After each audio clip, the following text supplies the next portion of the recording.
काहे भौजी काजी होली आ गई बा, होली ना खेलबू? हाँ जी जरूर खेलब। तू जानते बाड़ू ना कि देवरा होली में भतार से बढ़ के होला। अच्छा सही में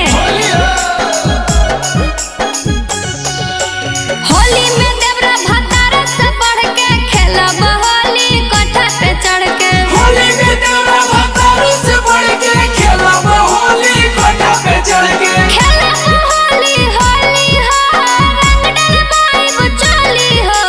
होली में देवरा भतार से बढ़ के खेलब होली कोठा पे चढ़ के। होली में देवरा भतार से बढ़ के खेलब होली कोठा पे चढ़ के। देवरू धीरे धीरे डाला बड़ी पाला लागेला। देवरू धीरे धीरे डाला बड़ी पाला लागेला। होली तक तक तक तक धीना धीना हम नहीं बचबो भौजी धीना। तक तक तक तक धीना धीना हम नहीं बचबो भौजी धीना।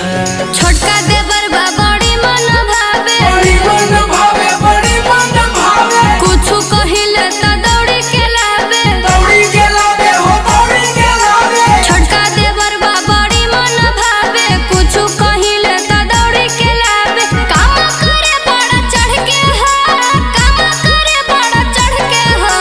होली में देवरा भतार से बढ़ के खेलब होली कोठा पे चढ़ के। होली में देवरा भतार से बढ़ के खेलब होली कोठा पे चढ़ के। देवरू धीरे धीरे डाला बड़ी पाला लागेला। देवरू धीरे धीरे डाला बड़ी पाला लागेला। होली